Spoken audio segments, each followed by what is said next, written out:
Hello students, welcome to accountancy class.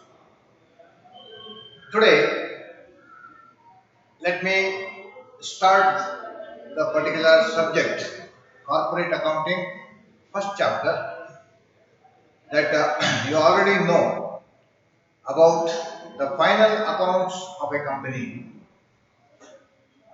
This is the first chapter in the corporate accounting.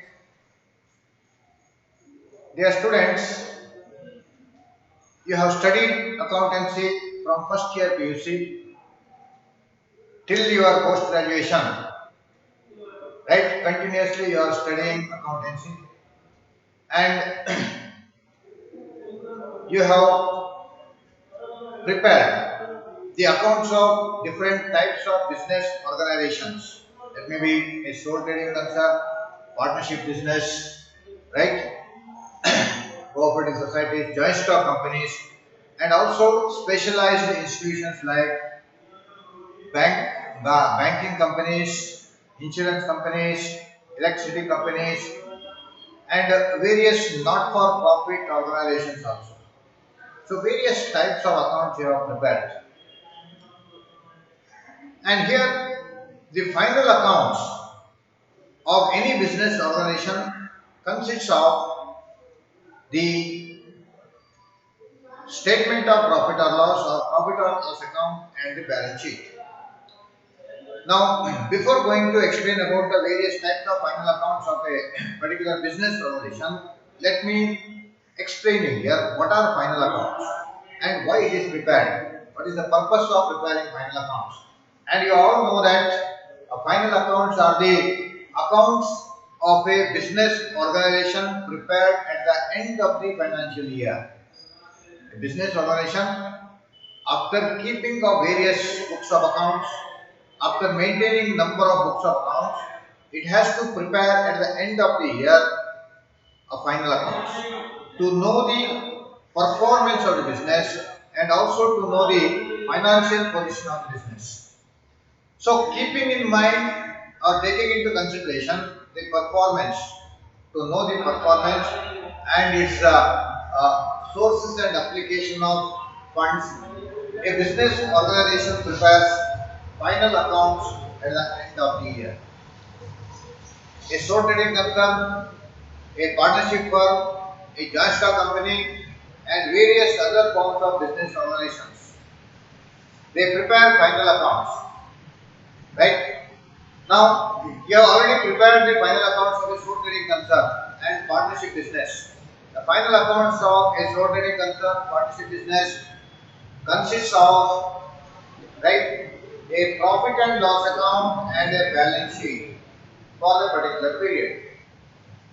Even in the case of various other institutions also, the final accounts also consist of the statement of profit or loss or profit or loss account and the balance sheet.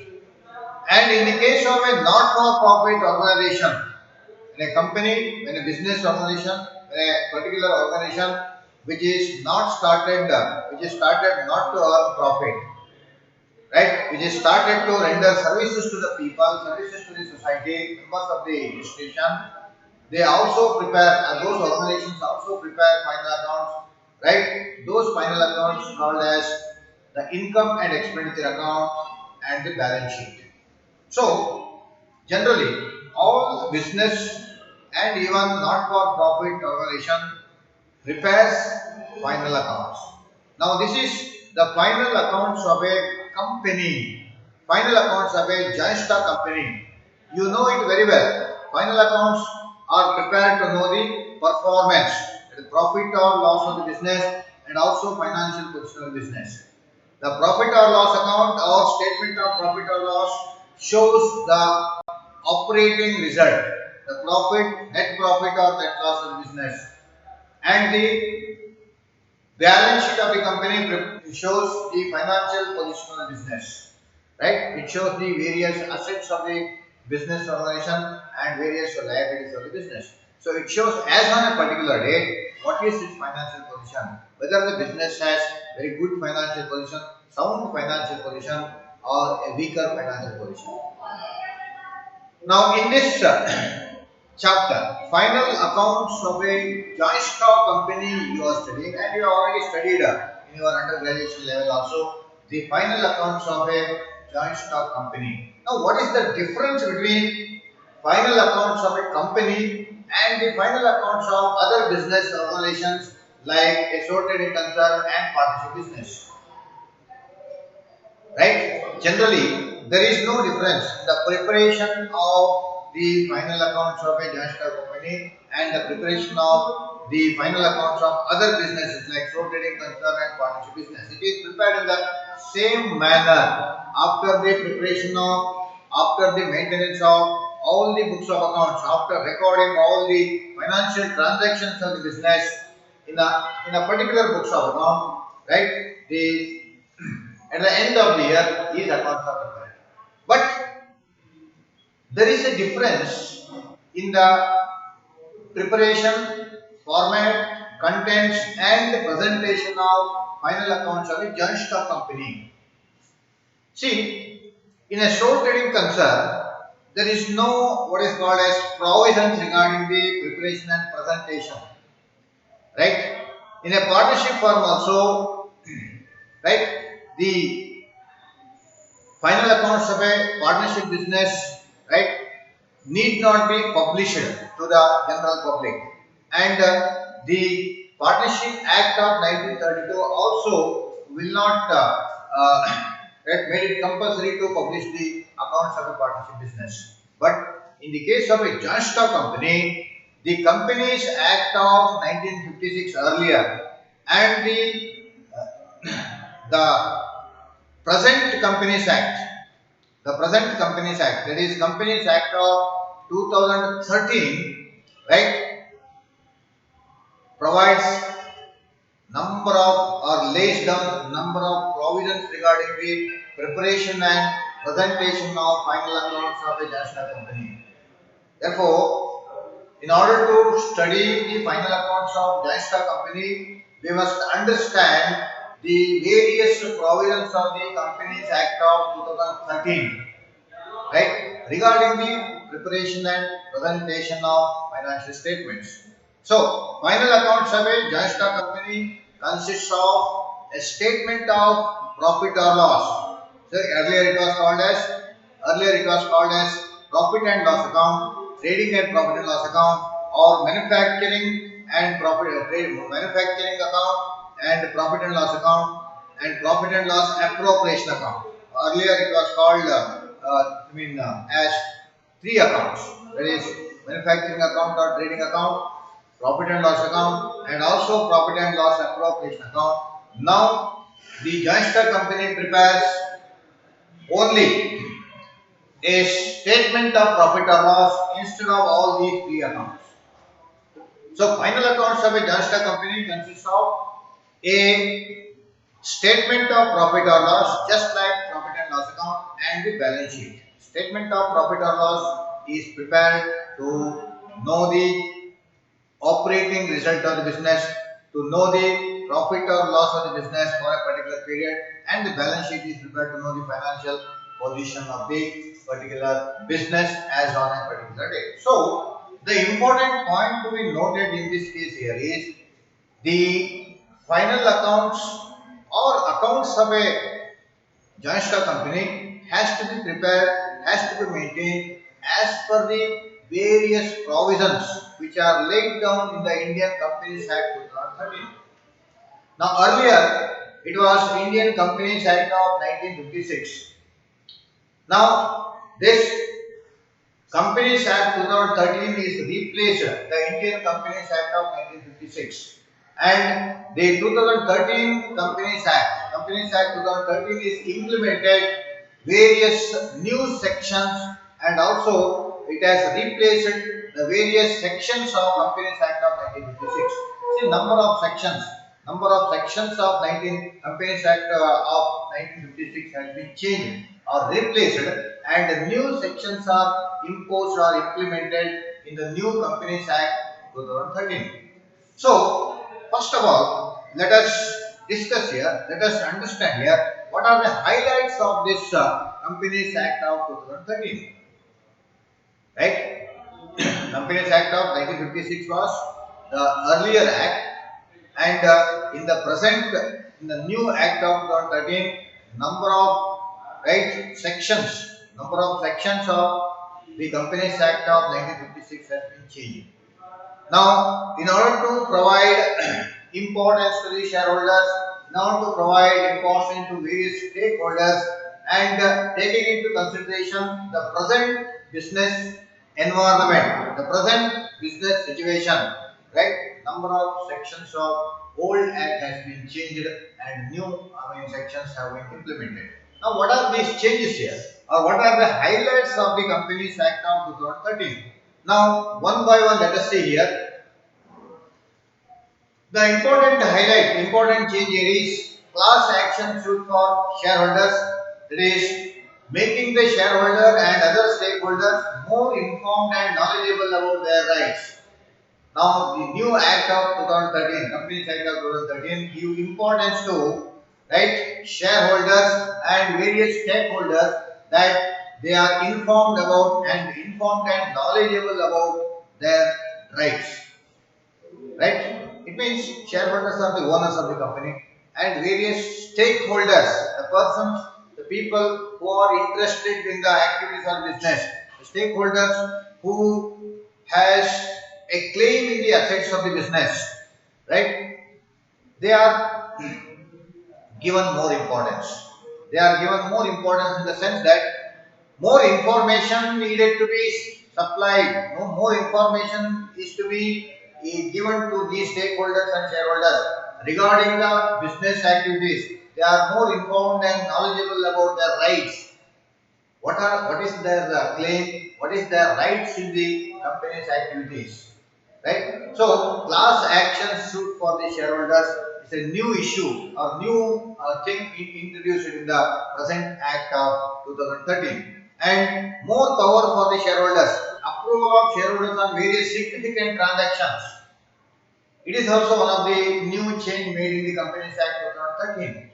Right? Shareholders are given no doubt, shareholders are the ultimate, what is called as owners of the business. But in the case of a joint stock company, you may be knowing that there is a difference. There is a difference, or there is a distinction between owners and the board of directors. Owners and the persons who manage the business activities. See, there is a separation of management and ownership, isn't it? The owners, shareholders will not take part actively in the activities of the business. Only the directors who are appointed by the shareholders, they take part actively in the activities of the business. They manage the business activities. They take the decisions on behalf of the shareholders.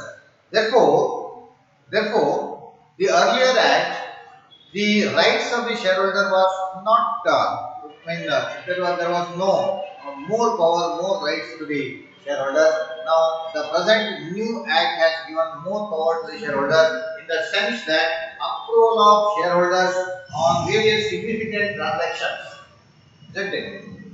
For important transactions of the business, the transactions which affects the financial position, monetary activities, or the transaction considered to be important, right?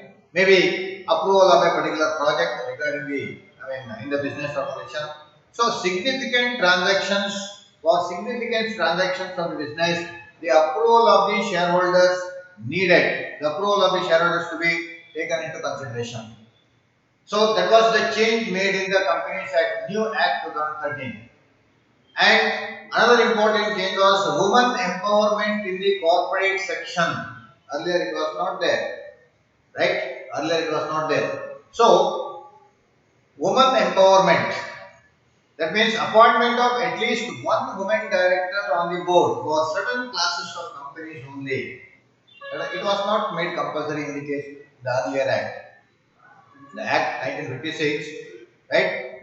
There was no compulsory appointment of women director on the board of directors. Women board of directors, right, was not made in the earlier act. But now it was made compulsory in the case of certain companies only. At least one director as woman director, right? That is the new change considering the importance of women, and also to provide gender equality, to provide social justice, women empowerment in the corporate section is also given. And another important change here is corporate social responsibility. Corporate social responsibility section 135 of the Companies Act stipulates the company to spend certain amount on activities reflecting corporate social responsibility. See, a new provision, Companies Act, in the Companies Act, section 135 of the Companies Act, right, states that the companies, especially gangster companies, must spend certain amount on the social responsibility activities, right? Corporate social responsibility, taking into consideration the turnover of the business, taking into consideration the profit earned by the business in a particular year, right? Certain percentage of the profit should be transferred every year to corporate social responsibility fund, a fund created. So, what is this corporate social responsibility? See, corporate social responsibility is the social responsibility of a business organization, right? Regarding the various sections of the society. It may be to the general public, it may be to the employees, it may be to the customers, right? It may be to the environment. So, it is the responsibility of the business. We know that responsibility of the business to discharge various responsibilities towards the society, because a business exists in the society, it uses the resources of the society, and in turn it has to give returns to the society. So considering that point in mind, it has number of social responsibilities: provide employment opportunities to the general public, right? It has the responsibility of increasing the standard of living of the people, right? uh, it has to provide better wages and remuneration to the employees of the business. So regarding the various sections, it has number of responsibilities. So not only that, it has to it has to consider the environmental effects also. So conservation of the environment, preservation of the environment is also one of the important responsibility of the right corporate or business organization, just companies.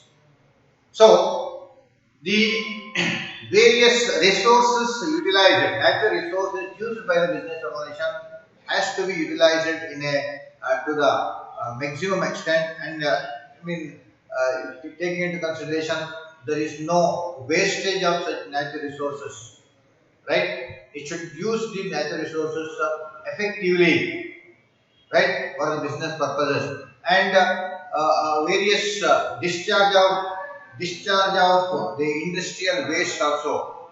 Preventive actions must be taken into consideration in the sense that the business organization should not affect or should not harm the health or life of the people who are living in the society.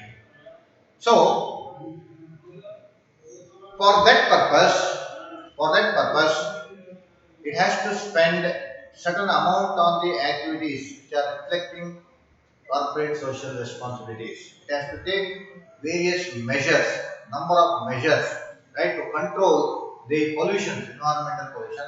So for that purpose, it has to transfer certain amount from its every year's profit to corporate social responsibility fund, right? That we will going to study in detail in the other chapters.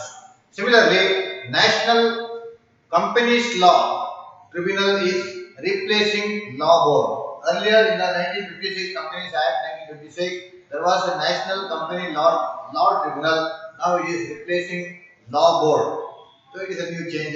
A name is changed here. Fast track mergers for the companies, simplified procedure for merger and amalgamation for companies like holding and subsidiary companies. Fast track mergers and amalgamations of the companies takes place easily, and it is very fast nowadays, right? Like holding companies and subsidiary companies. So that is one of the important change which was made in the Act of 2013. And similarly, cross-border merger, foreign companies merging with Indian company and vice versa with the permission of RBI. Cross-border merger means any foreign company can merge with the Indian company, or any Indian company can merge with the foreign company with the permission of Reserve Bank of India. That was the a new change which was made in this act. Increase in the number of shareholders of a private company. Maximum number of shares permitted for a private company is 200 from 50. So, the maximum number of shareholders of a private company is increased from 50 to 200. That is the new change here, right?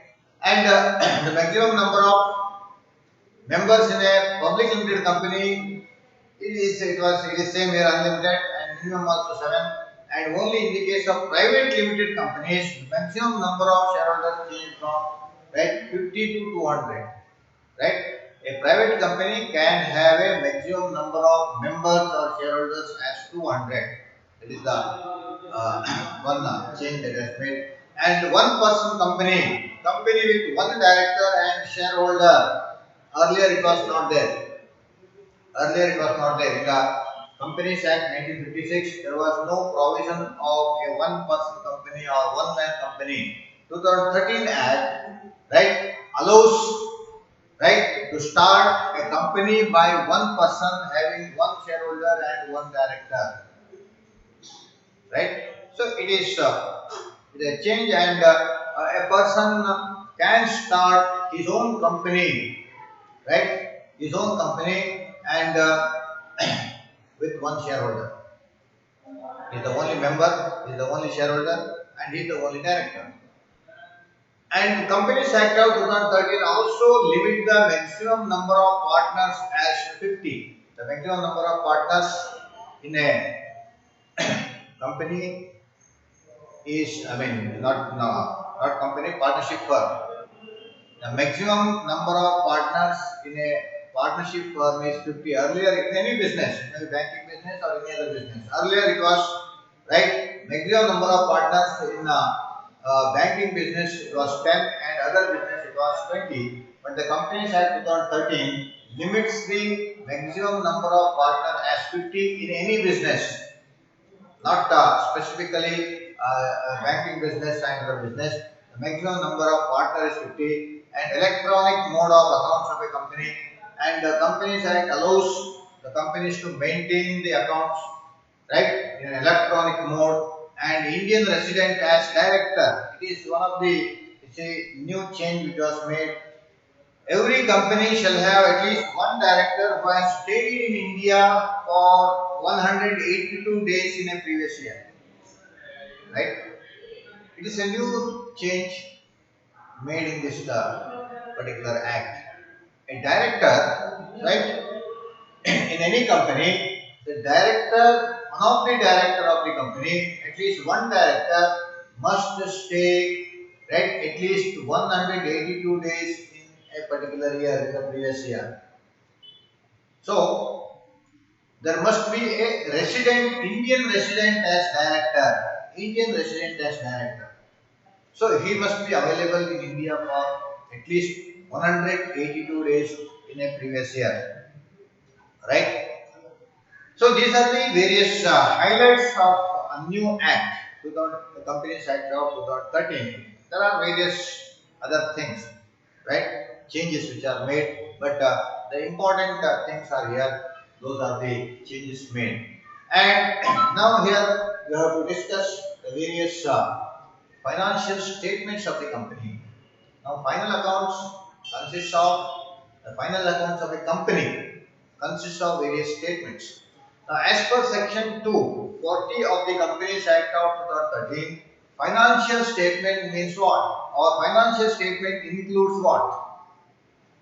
As per the Companies Act 2013, section 240, right? Financial statement includes the balance sheet of the company at the end of a particular year, a statement of profit or loss or income and expenditure account for the financial year, a cash flow statement for the financial year, A statement of changes in equity, if applicable, or any other explanatory note annexed to or forming part of the document.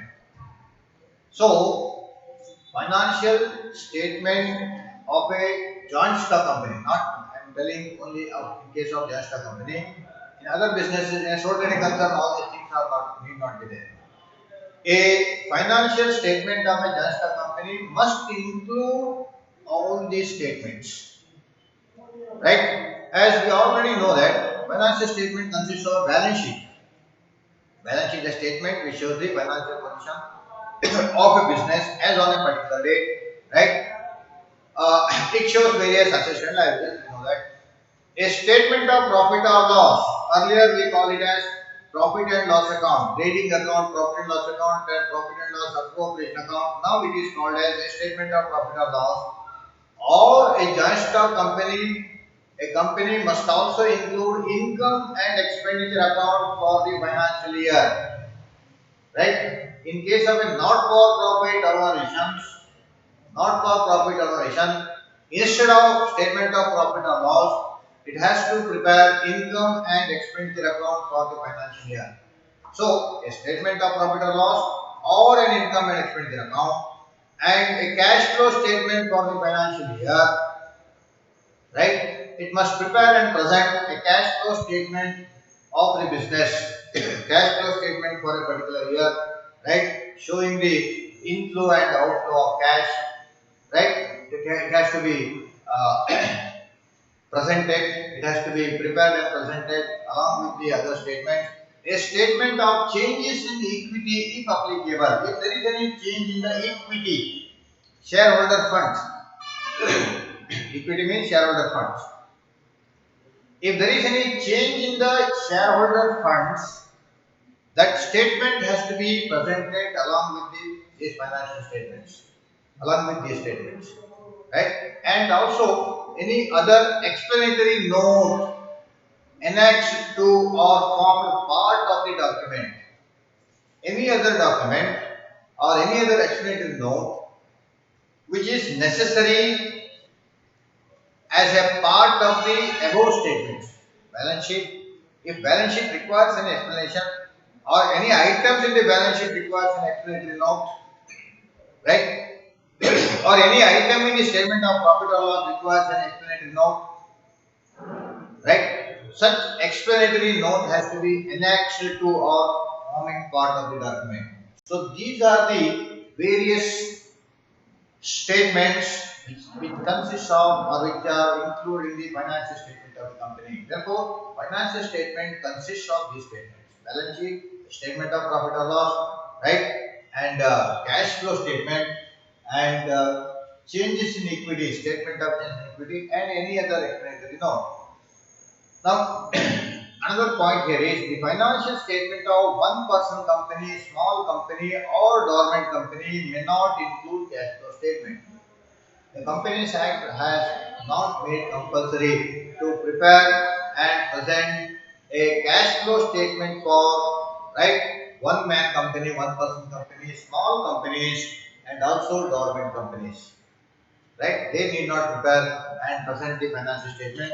Only other companies, except right, these companies, that is one person company, small company, or dormant company, all other companies which are registered as per the Indian Companies Act 56 earlier and now it is 2013, must prepare and present a financial statements including all these documents, including all these statements. And another important change which was made in the 2013 Companies Act was is regarding financial year of the company.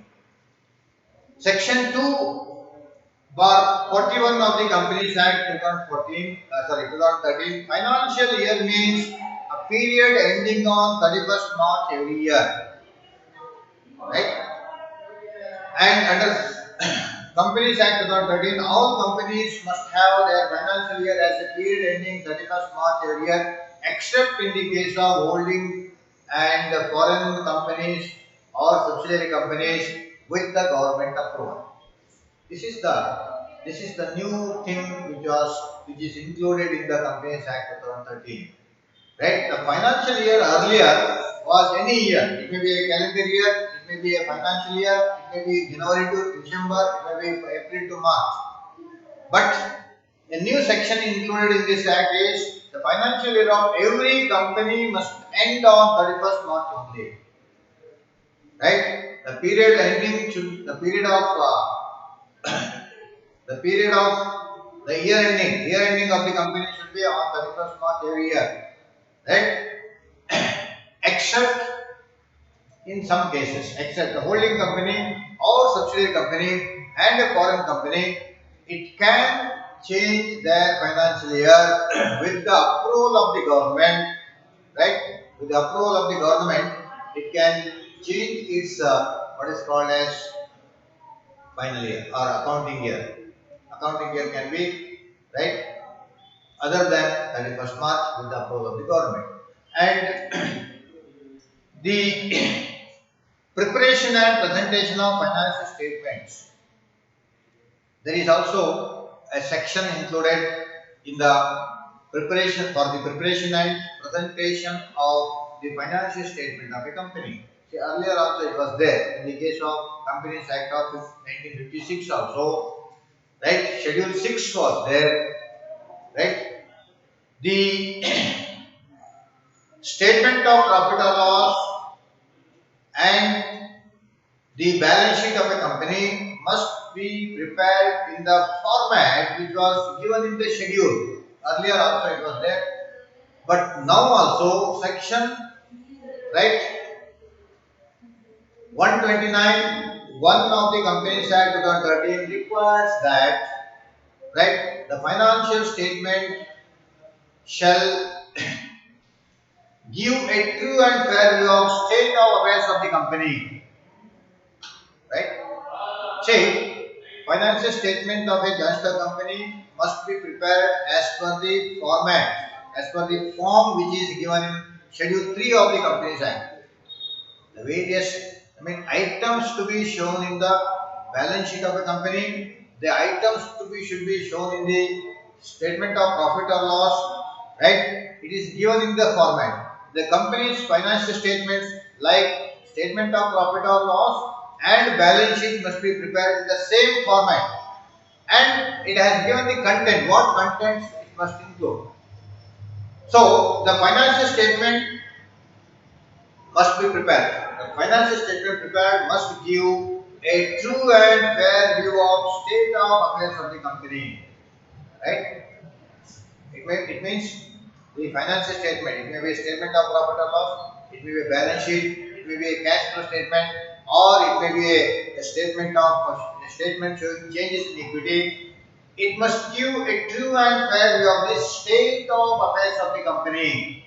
What is this true and fair view? True and fair view means the statement of profit or loss must show the correct profit relating to the business. The balance sheet of a company prepared at the end of the year must give the correct financial position of the company. It may be the correct values of assets and liabilities. It may be correct values of correct various assets and liabilities. True values of assets and liabilities. It must show the true financial position of the company. So it must win the heart of the auditor, right, who signs the financial statement. So it is common, it's all the financial statements, maybe not only in the case of a joint stock company, the financial statements prepared by the business organizations must give a true and fair view of its state of affairs, true and fair view of profits or losses, true and fair view of financial position of the company, financial position. So it must give correct picture of profit. It must give correct picture of the assets and liabilities. And another point here is the financial statement must comply with the accounting standards. It must comply with the accounting standards. See, accounting standards provides the general directions for the preparation of, right, maintenance of various books of account, preparation of accounts.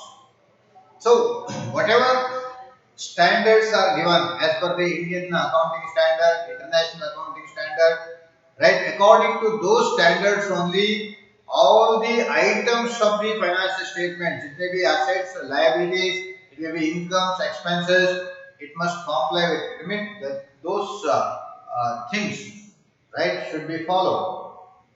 Whatever rules, whatever things are there in the financial state, I mean accounting standards, right? Whatever general considerations are there, those should be followed while preparing the right financial statements of the company.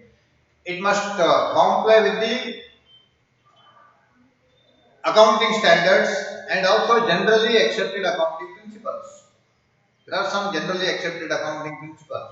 The generally accepted accounting principles are the principles which are the general rules, right, which are commonly accepted throughout the world, has to be followed while preparing the financial statement. And another important point while preparing the financial statement, it must be in the form as may be provided for different class or classes of companies in Schedule 3 of the Companies Act.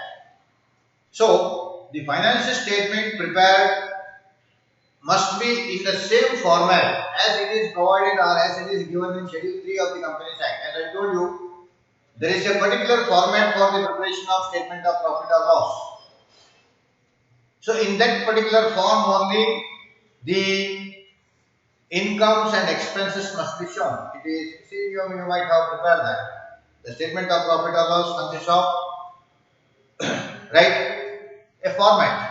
Revenue from operation, other income, other revenues, total income, and expenses are there. The expenses consist of, right, it includes cost of materials consumed, it includes employee benefit expenses, it means depreciation, right, it also includes interest, right, financial cost. Interest means finance cost, depreciation, and other expenses.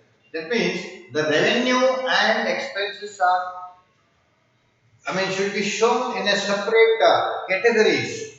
Revenue from operations. Operation means revenue from the general trading activities should be shown separately. Other revenue should be shown separately, and the expenses also classified under different categories. Employee benefit expenses, finance cost, depreciation.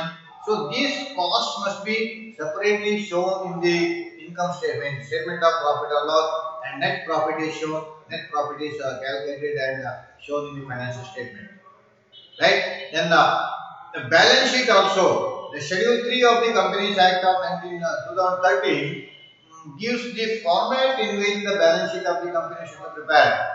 So it is horizontal format, not vertical format. Now it is horizontal format. In the horizontal format only the balance sheet and statement of profit or loss should be prepared. The format of balance sheet consists of, see, the liabilities, the assets. The liabilities are various categories of liabilities. Shareholder fund. The shareholder fund consists of all reserves and surplus, share capital, reserves and surplus, and non-current liabilities, current liabilities. In the asset side also, it may be non-current assets. In the non-current assets, various fixed assets are shown, and also the categories of current assets. So these heads only, in these heads only, the incomes, expenses, assets, and liabilities should be shown as per that is shown in the format. In format which is shown in the Schedule 3 of the Companies Act. Provided that the items contained in such financial statement shall be in accordance with the accounting standards. This is very important here. Whatever items which are taken in the, which are included in the financial statement, statement of profit or loss or balance sheet, it must be in accordance with the accounting standards. If the accounting standard allows, accounting standard, as per the accounting standard, all the expenses, incomes, and liabilities and assets are taken, and which is allowed, right? That means a company cannot go away from the accounting standard. A company cannot, or any business organization, it has to prepare and maintain, publish the accounts as per the accounting standards and also as per the generally accepted accounting principles (GAAP). If the financial statement do not comply with the accounting standard, the company shall disclose in its financial statement the deviation from accounting standard and the reasons for such deviation and also its financial effect.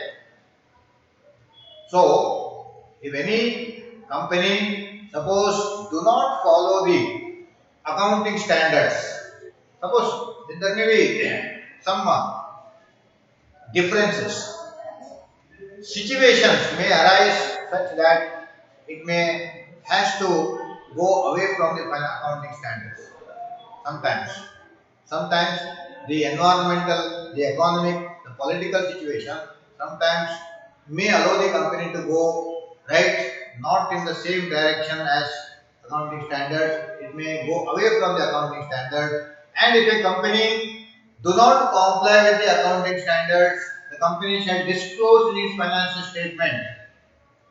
Right? What is the deviation? What is the deviation? Where it has gone away from the financial accounting standard and the reasons for such deviation and what is the financial effect of this? Right? If any deviations are made, what is the financial effect of this? It has to be what is called as shown in the right financial statement itself. It has to disclose in an explanatory note. It has to disclose in an explanatory note regarding the deviation from the financial statement. Right? So these are the various important contents.